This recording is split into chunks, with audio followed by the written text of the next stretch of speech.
my self-love journey. Remember to put yourself first. Boundaries.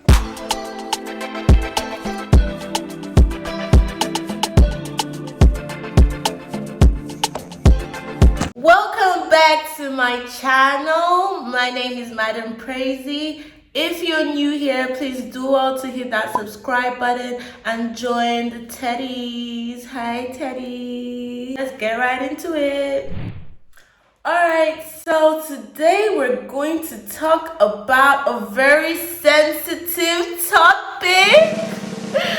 Today, we're going to talk about boundaries. What did I say? Boundaries.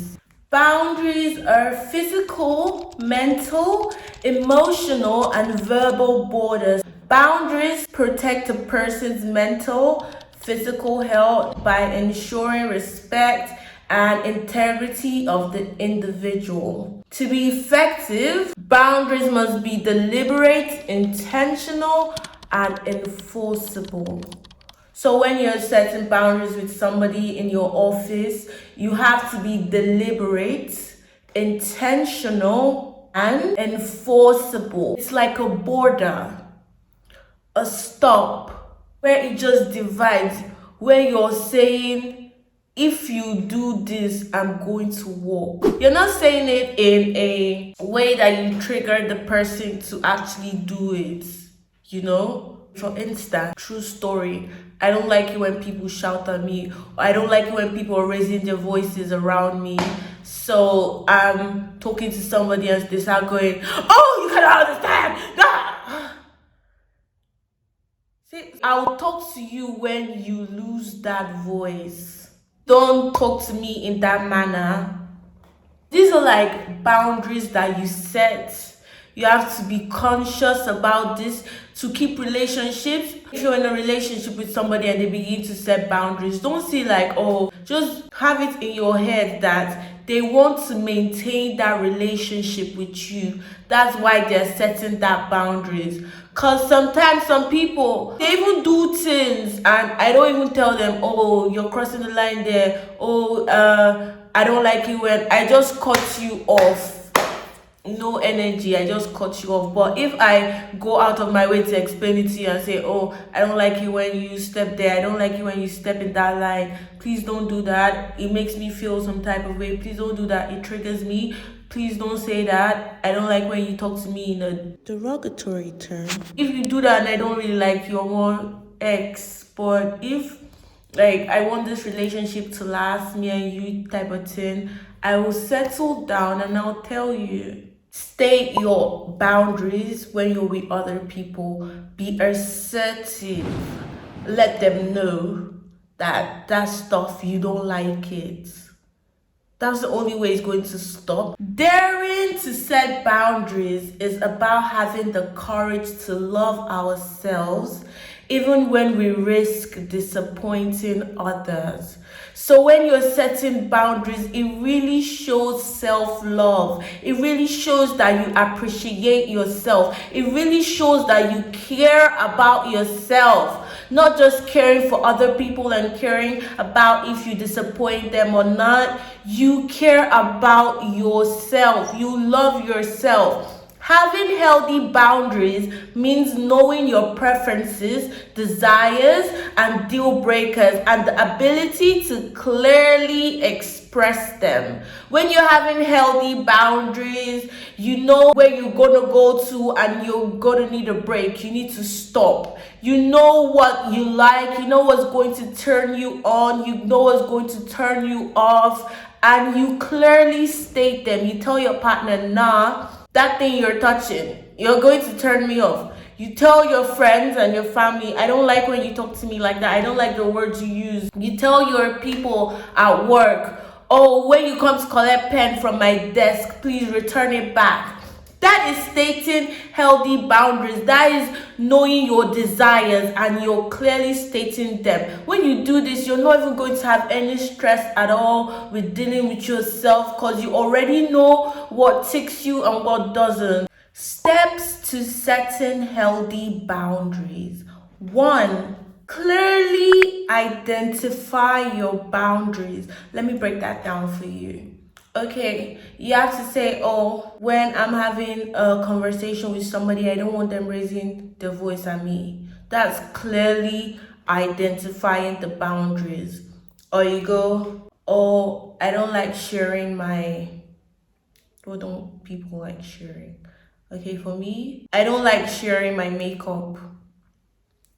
Boundaries. When you come, if you don't got your own makeup brush, when you just know that you will not ask me for brush because I'm not giving. That's clearly stating your boundaries. Number two, understand why your boundaries need to be set. For instance, I don't like when you shout at me because it triggers me and it makes me sad and I go into a place of seclusion.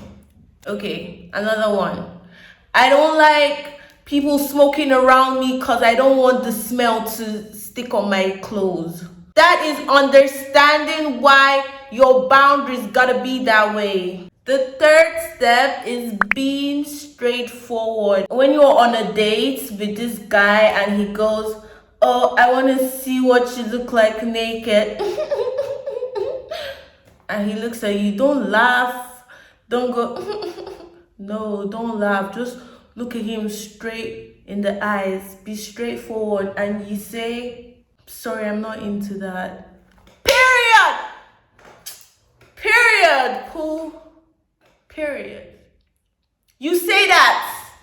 Or when somebody's shouting at you, you don't continue the conversation, you just, okay, so the next step is like the previous step, and it says, don't apologize or give long explanation. When somebody says, send me a cute picture with the plum emoji, don't say, oh, sorry, I cannot send that. Oh, sorry.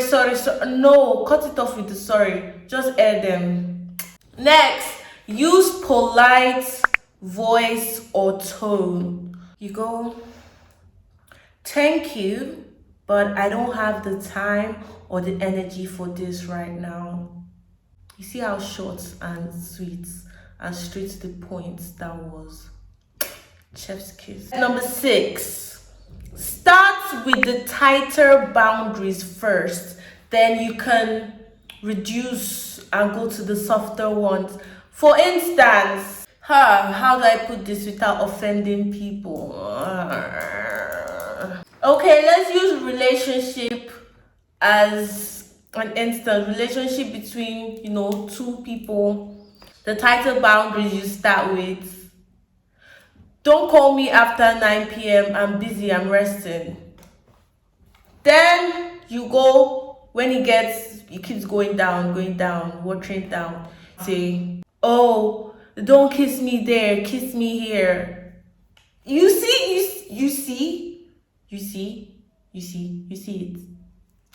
The next step is to address boundary violations early. Communication is really important, so make sure you address those things. Come together, say whatever you call each other, whatever you call, like, go to your partner at work. Let's leave relationship first. Go to your partner at work and say, oh, Nkechi, I don't really like it when you because it makes me feel You go, Mom, I don't like it when you yell at me because it blocks my brain. Don't try this with an African parent. Just find a way to address these boundaries early. If you're out on a date, on the first date, you talk about it, you're like, nah. See the way this boy is eating, nah. Okay, I'm digressing. For instance, if you set physical violence boundaries, you don't have to wait till this person hits you and beats you to a pulp before you leave. Once they start doing verbal abusive things, skedaddle. And the final tip that I have to give you is, Don't make it personal. When you're setting boundaries, you're doing what's good for you, what's good for your health, your body, what your body is going to do and thrive more. So don't make it personal. Don't say, oh, I'm not going to set my boundaries with my sister. I'm not going to set boundaries with my boyfriend. I'm not going to set boundaries with my pastor. I'm not going to set boundaries with my boss in the office. When your boss is hitting on you and giving you side eye, just tell him, don't make it personal. Just say, you're my boss. I'd like us to have a cordial relationship. I'd like us to have a professional relationship. Thank you. Also, if you set verbal abuse boundaries, the first time they call you a whore, the first time they call you a bitch, is the last time they should call you that. Okay? Boundaries are compromised by emotional or financial insecurities. If I leave this guy, where would I find such a tall, handsome guy that pays my bills and all of that? My sister, leave. There is also a point of low self-esteem, self-deceit, where you're like, oh, I can't leave him. He already apologized to me. He even cried and he said he's not gonna do it again. Liar! Even as you're saying that, you already know that this person is going to hit you again. You know they're going to be abusive again. And you're lying to yourself. Ironically, this abuser knows that you are weak and they keep doing it, and not even the ties of marriage can stop that abuse. The abuse has gone deep, deep, deep, deep, deep inside. Let's go back. So the solution to all of this is to leave and to set your boundaries early from the first meeting. If you don't want somebody to call your phone, if you're going to pick up the phone and be like, why is this person calling me? Or, I don't want to pick this phone. Why are you calling me? Don't give them your number at the first instance. If somebody comes up to you and says, oh, no, you're such a pretty girl, I want your number, and you're seeing them and you already know, nah, and my spirit does not align with this person's spirit, or I don't like this person. Don't say, okay, I'll give you my number and then I'll block you. No, don't give. Don't give your number. Just say, oh, let me take yours instead. I'm having an issue with my phone and I don't really remember my number because I just got this new SIM. So let me take your number instead. I'll call you. Then if they go, oh, call me now, so I'll see it. Just tell them, I'm sorry, I don't really have airtime right now. You know what? I'm going to call you once I get airtime into this phone, okay? Thank you. You are my dear. So please, in 2022, I want all of us to be winning, to stay winning. And you can do that by setting your boundaries. I want you to look deep into yourself and ask yourself questions like, oh, does it hurt when this person does this? Does it make me feel bad when they say stuff like this? And then you talk to them or you cut them off. Look deep into yourself and know what triggers you and know what makes you alive. And continue to do the things that make you alive. Thank you for watching until the end of this video. See you in my next video. Share this video to people that need boundaries in their lives.